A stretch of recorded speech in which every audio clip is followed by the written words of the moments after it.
All right. And welcome back, team. In this episode, I'm going to dive right into it. In the last episode, I talked to you a little bit about coercive control after all other forms of control fell away. Because really, domestic violence is about control. That's why when you go to leave someone, it becomes the most dangerous part of your relationship because you've made the choice to leave and they're trying to make the choice to keep control over you. And sometimes killing you gives them that final and complete control over your life. Thankfully, that did not happen with me. And I'm still here to be able to share my story. But coercive control came in after everything else failed to work and he wasn't able to keep control over me.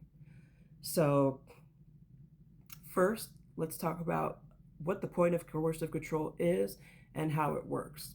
So, coercive control is an attempt to gain complete control over you so you have no other options but to come back to them.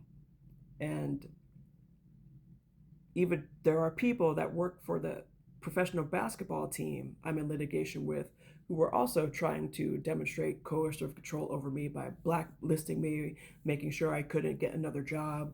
If I did get some interviews and land them and was impressive, they would talk poorly about me so that I wouldn't get the job, things of that nature. But to me, the most important part is the original defender, and that's the narcissistic psychopath that was the first boyfriend that I ever had, and why he is still in my life 20 years later, helping with all of this shit.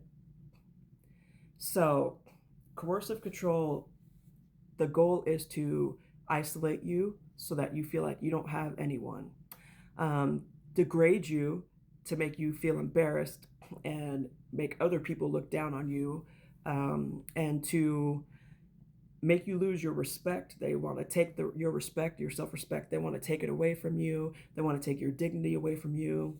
And so let's talk about how the first batch of that stuff happened.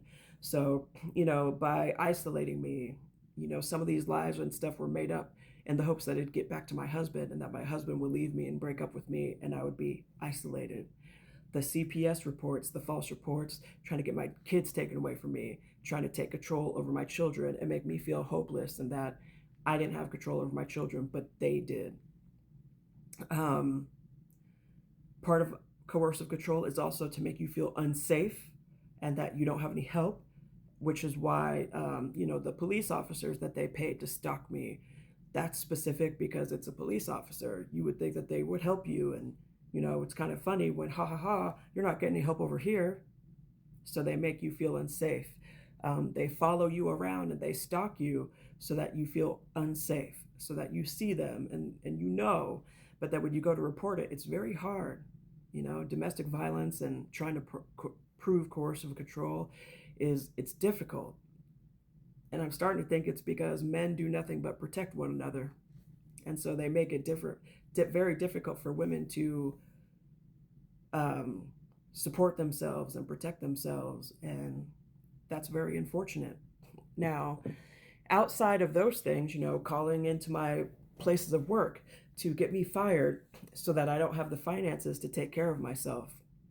Um, Networking with friends and talking to friends and spreading all kinds of lies about you so that your friends stop liking you and you're isolated so that you're by yourself again. Um, and those are just some of the things that I could think off the top of my head. In this last part, I'm just going to straight up read a couple of the worst things that they did in case you didn't see the post that I wrote on Friday. So I also had to deal with them using my name and fake images on dating sites and fetish sites to embarrass me and humiliate me and be like, haha, we do it because we can. And they made OnlyFans accounts to do the same thing to humiliate me. But all these images and stuff that they use, there's even some like sex tape on the dark web that they use AI. They do that to humiliate me, make me feel like I don't have control over my life, and oh my God, what am I gonna do?